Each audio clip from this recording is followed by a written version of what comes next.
Praise the lord. మీ అందరికీ ప్రభు పేరిట శుభములు తెలియజేస్తా ఉన్నాను.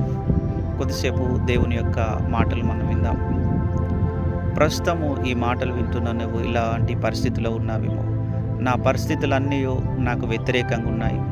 నా జీవితంలో నేను ఎటువంటి నిర్ణయాలు తీసుకోవాలో కూడా నాకు అర్థం కాని పరిస్థితిలో నేను ఉన్నానని, మనుషులు పరిస్థితులు అన్నీ నాకు వ్యతిరేకంగా ఉన్నారని ఆలోచిస్తూ కృంగిపోతూ నిరాశలో బ్రతుకుతూ నా జీవితమే ఇంకా ఎందుకు అని బహుశా నువ్వు చింతించుచున్నావేమో. ప్రియమైన సహోదరి సహోదరుడా, ఈరోజు దేవుని యొక్క మాట మనం విన్నట్లయితే ఒక సందర్భాన్ని మనం చూడగలము. యాకోబును ఏశావు చంపడానికి ఒక 400 మంది సైన్యంతో వస్తున్నటువంటి సందర్భాన్ని మనం చూస్తూ ఉన్నాం. అప్పటికే యాకోబుకు తనకు ఉన్నటువంటి భార్యలు పిల్లలను చూస్తే వాళ్ళను 2 గుంపులుగా వారిని సెట్ చేసి వాళ్ళు ప్రయాణం అవుతూ వాళ్ళు వెళ్తున్న సందర్భం అది. అప్పుడు తన అన్న చంపడానికి వస్తున్నాడని తెలిసి యాకోబు దేవునికి మొరపెడతా ఉన్నాడు.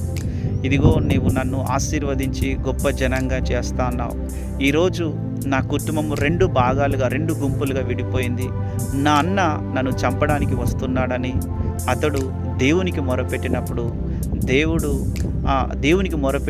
దేవుడు అతని ప్రార్థన విని, ఏ అన్న అయితే అతన్ని చంపడానికి వచ్చాడో ఆ అన్న తన సహోదరుని చూడగానే కౌగిలించుకొని మెడ మీద ముద్దు పెట్టాడు. ప్రియమైన దేవుని బిడ్డలారా, అదేవిధంగా ఆ రోజు చంపేయాలని మొర్దెకాయిను హామాను ఒక కర్రను తయారు చేసి అతని ఉరి తీయాలని అతడు ప్రిపేర్ అయ్యాడు.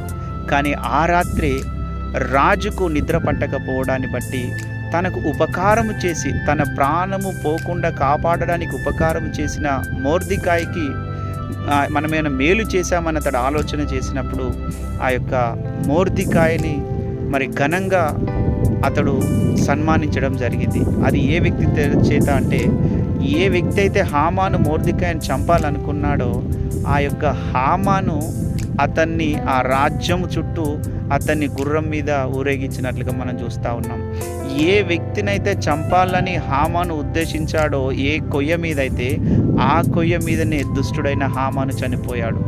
మొర్దెకాయిని చంపాలనుకున్నాడు, కానీ దేవుడు తన పరిస్థితులను మార్చి ఏ వ్యక్తి అయితే కుట్రలు పన్నాడో ఆ వ్యక్తి ఆ కొయ్య మీద ఉరి తీయబడ్డాడు. ప్రియమైన దేవుని బిడ్డలారా, మరి మొర్దెకాయి విషయంలో అద్భుతం చేసిన దేవుడు, ఈ యాకోబు జీవితంలో అద్భుతం చేసిన దేవుడు.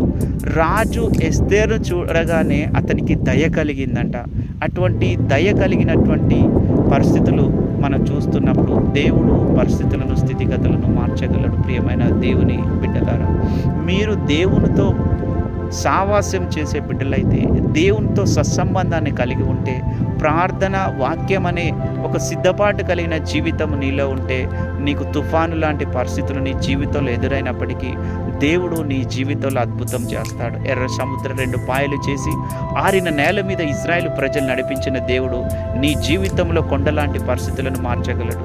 కనుక ఆ యొక్క సడలిపోయిన మోకాలను బలపరిచి మరలా చల్లారిపోయిన నీ బలిపీఠాన్ని మరలా కట్టుకొని నీవు నీ ఆత్మను ఆర్పకుండా ప్రభు వైపు తిరిగినేడల అద్భుతంగా నీ దేవుడు నీ జీవితంలో అద్భుతం చేస్తాడని ప్రభుపేట ఈ మాటలు తెలియజేస్తున్న మాటలు ముగిస్తూ ఉన్నాను.